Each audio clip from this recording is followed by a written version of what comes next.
Welcome. I'm Michael Bickert. Thanks for joining me as we explore ideas and concepts to improve your management skills and grow your business. Before we get started, I like to always remind you, pause the video right now, grab a notepad, grab a pen, and make a commitment to take down at least one note of something that you can implement in your business today. We want to come away from every discussion with an action item, something that you can implement. It's all about making progress. So let's get started. Today I want to talk about the notion of perpetual refinement. It's our company slogan, and I conclude all my videos by saying perpetual refinement. And I was challenged on the notion of whether or not perpetual refinement is necessary. Ever improving, continuous improvement, ever better, perpetual refinement, however you want to, semper ultius, however you want to phrase it, this concept of always improving, perpetually refining, looking for ways to get better, is that necessary? So I want to explore that a little bit. So in order to do so, I'd like to take a look at business in a nutshell. So to get started in business, we've agreed in the past that you need to have a unique selling proposition. You have to be in business with something unique, something that is not a Me Too product in the market. If you don't, then you're highly susceptible to being taken out by competition. You're probably going to have lots of competition unless you have something, a product or service that has a unique selling proposition. And you need to study that. You need to think about it. And if you're already in business and you're not sure really what is unique about your business, then I would warn you that the competition is coming to crush you. You're probably already experiencing a lot of pressure on profit margins and even sales because of the consumer options out there. Consumers will always vote with their dollars and their feet, and they will go where they're getting the most value. And that's why you need to focus on what it is that you do that is unique and provides unique value in the marketplace. So even if you've been doing what you're doing for a long time, it's never too late to stop, back up, and think about how you can be more unique. And when we talk about value several times, I remind you that at least in my mind, there are 4 primary ways to add value. So let's review those real quickly. The first way is through the customer experience. A better customer experience adds value, of course. Another way is product or service quality. So improving quality is a way to add value. A third one is convenience. Anytime your customer is experiencing more convenience than he or she otherwise would with a competing product, then you have more value than that competing product. And the fourth one, of course, is price. And you don't want everything to come down to price, because that's where it's going to go, or rather, that's where it will go if you don't have any other ways of creating value. Then you're just going to have to, what they call a race to the bottom in terms of price, trying to compete based on price alone. And therefore, your product is a commodity. Your product or service is a commodity as opposed to something unique. And so look always to those 4 ways to improve. All right, so if we start with the idea that I have a unique selling proposition, then what do I have to do is I have to find a way of communicating to my prospective customers what is that unique selling proposition and attracting them so that they will convert into customers and revenues and hopefully profit for the business. So that's also known as a marketing strategy. So we have a unique selling proposition, we communicate that through a marketing strategy, and we look for ways to increase value. And it's in looking for ways to increase value that the concept of perpetual refinement, becoming ever better, perpetual refinement and continuous improvement is such an important thing. So how do I do that?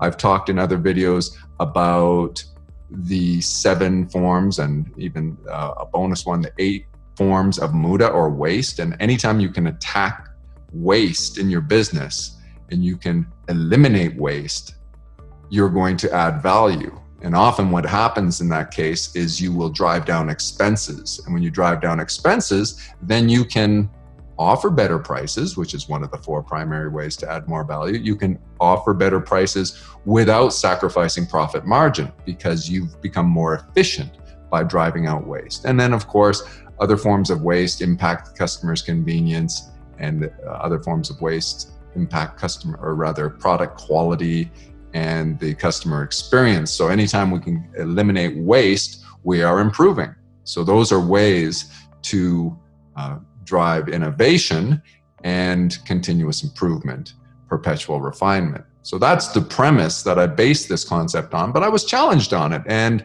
what was proposed is, what about the notion that if it's not broke, don't fix it? And that's, there's some wisdom in that statement. That's a compelling argument. If it's not broke, don't fix it. I think back, and there's a famous example in one of the biggest, most, valuable brands in the world is Coca-Cola.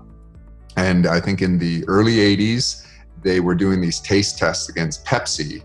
And on the first taste test, people were often reporting that they preferred the sweeter taste of Pepsi. Now, it was never on the television commercials promoted by Pepsi that it was the sweetness, but that's in fact what it was. It was sweeter. Pepsi had a formula that was sweeter. So Coke made the decision to reformulate their recipe to make it sweeter. And in doing so, they came out with New Coke. And it was a disaster. In fact, their sales plummeted, is what I understand. And within 3 months, they reintroduced the original recipe, and they referred to it as Coke Classic. And there's an example where someone would say, see, it wasn't broke, they shouldn't fix it. Well, Coke thought Coke thought it was broke. Some people within the management team of Coke thought that there was a way to gain market share through perpetually refining something as fundamental to who they were as their recipe. And it sort of backfired. Now, there are some people who look at that whole case study and they say that that was just a brilliant or a clever marketing ploy by Coke, sort of the takeaway close, by actually taking away the original Coke, introducing another recipe where those faithful and loyal Coke drinkers couldn't get what they wanted, and then reintroducing it, they got what they didn't realize what they would have been missing, and so they became even more fiercely loyal. And in fact, what happened was very much that. Coke sales increased, and the net result of the whole thing was that Coke did really well and continue to do extremely well to this day.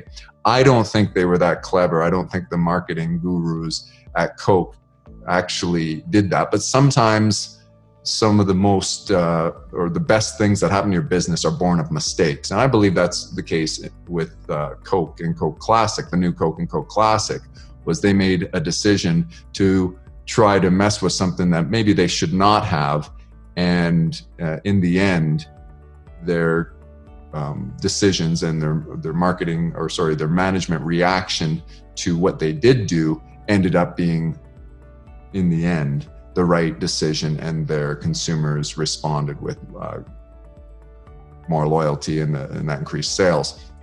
The other thing that I think of for a case study is McDonald's. And this is what was discussed when we were when I was challenged on the notion of perpetual refinement. And it was the concept of the McDonald's French fries.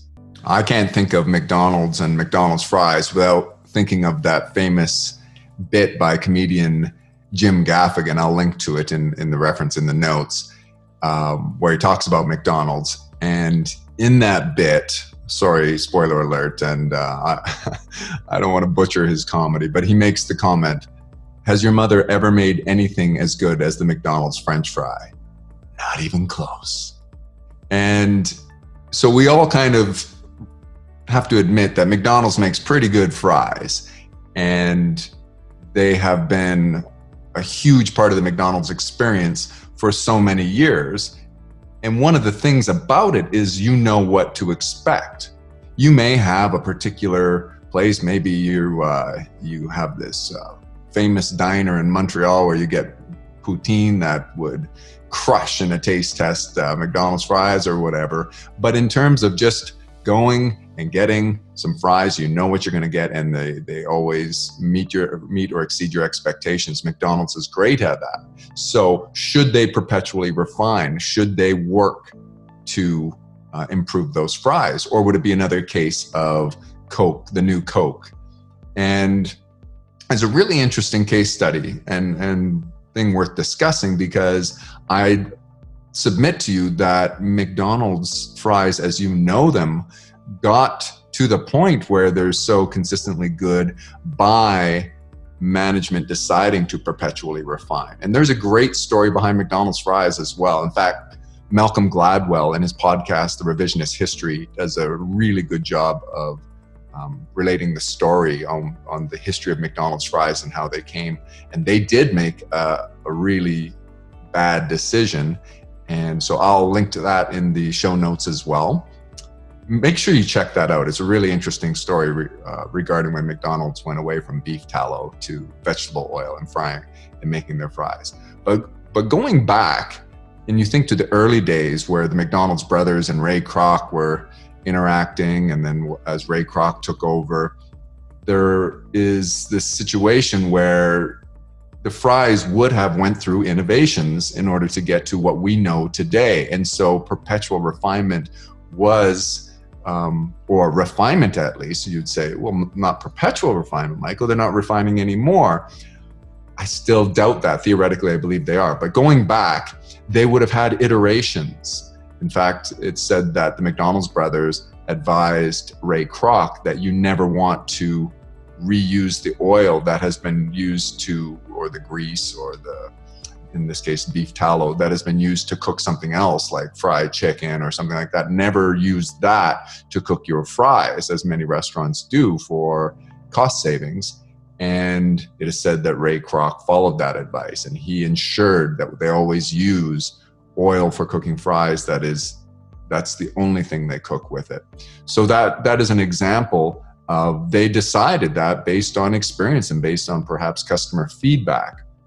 And I would say that if you think, I'm going to make some of this stuff up, but it's logical and you can imagine this to be true. If you think back to the beginning through till now with McDonald's French fries, that at one point there would have been somebody perhaps cutting the fries with some kind of tool, and that tool is almost assuredly not the tool that's used anymore, or was probably not used for very many years before they found a tool that very predictably cut the potatoes in the exact same sizes. And so the thickness of the fry was very uniform throughout. And that's what you know, when you get a McDonald's French fry, the thickness is going to be very consistent, and that has to do with the tooling.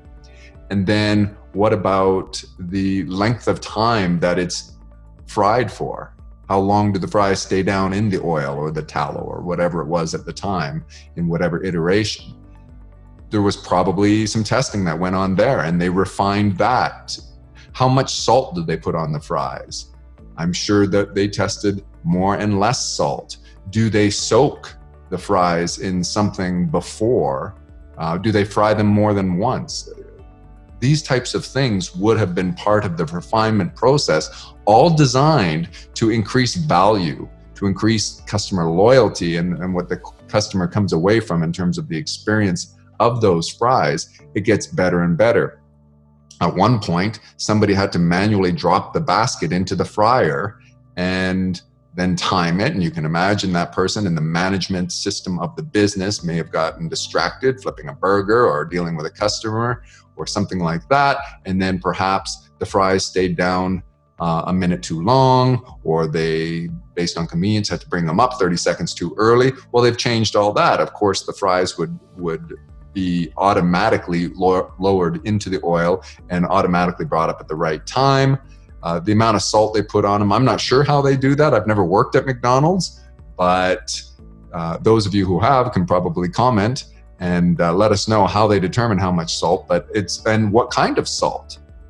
There are different restaurants that use different kinds of salt. And are they using the cheapest salt they can get? Is it just plain white table salt, sodium chloride? Or are they using some kind of other type of salt? I would expect it was the former. But these types of things, they made their decisions on over time. And the concept of perpetual refinement is still a challenge. Let's still work that out and figure out, well, but McDonald's, they haven't changed their fries lately. So do they believe in perpetual refinement? And so what I want to say to you is that perpetual refinement, continuous improvement in the context of your business does not relate to one thing, of course. This is where we take it from the theoretical to the practical application in your business. What you want to do is look for the low-hanging fruit. What are the greatest opportunities for improvement in your business? Where can you improve value the most in your product and service offerings to your customer? And so in the case of my McDonald's case study or discussion, if fries are not the low-hanging fruit in terms of great opportunity for improvement, then that's not where management should focus their efforts. Instead, they can look at somewhere else where maybe just a little bit of refinement would drive sales up on another product. So there might be a burger, or in their R&D department, they're testing a new recipe of some kind, and it has great potential, and that's where they put their refinement into. So when we talk about continuous improvement and perpetual refinement for your business, it's all about finding the ways within your entire business that you can add the most value by looking for the greatest opportunities for improvement. And that's where you can have congruence between the idea of if it's not broke, don't fix it, and yet we still fully believe in perpetual refinement, because everything is broke to a certain degree, but when we say it's not broke, so I'm not going to fix it, we should be thinking it's not that broke. People seem to like it, so I'm going to leave it alone. It doesn't mean I will never look for a way. And we've already said there may be ways that McDonald's will continue to improve their fries. There might be ways that Coca-Cola will change their recipe, although that one, I kind of think they're going to stick. But even Coca-Cola will perpetually refine. They'll look for ways to perhaps improve the customer experience and convenience. We've seen various types of vending machines, the various ways that they offer their product, whether it's through fountain, fountain machines, I forget what you call them, or cans, or glass bottles have come and gone and come back again, all these kinds of things. So the customer experience, how they market their product, what associations do they use, all these types of things are ways that they are trying to at least communicate value to their customers and perhaps offer real improved value. Maybe the distribution methods drive down expenses, and I think the price of Coca-Cola has been fairly stable, and if not, it's gone down over time. And so regardless of the level with which you have loyalty for your customer and how refined and perfect you think a formula is for your product or service, that doesn't mean that your business can't experience some form of refinement. And that's why you want to look back to those 4 different ways of adding value. It may not be the quality of the product that is the low-hanging fruit. It could be that the customer experience, you might have the best quality product and your sales are much lower than you would expect. And it may be that your customer experience is terrible, or it could be that it's just not convenient, or that it might be your marketing strategy. You are failing to communicate to your prospective customers that you have a unique selling proposition and what it is, and that they should desire your product. So this is what we're talking about when we refer to perpetual refinement. Always looking back to the basics, going back to how do I add more value? Look at the 4 various ways. How can I add value there? Look at the ways to eliminate waste so you can add value there. And that will impact all aspects of your business. And therefore, we can agree that you should perpetually refine, and if it's not broke, don't fix it. So that's where I'm going to leave it for today. Do you agree with this? Leave something in the comments. Have there been some instances in your business where maybe you made the mistake of messing with something that you should not have messed with, and you left alone another area of your business that really kind of did require your attention. So I'd like to hear from you and let me know what you think of these concepts, and let's learn from one another. Perpetual refinement.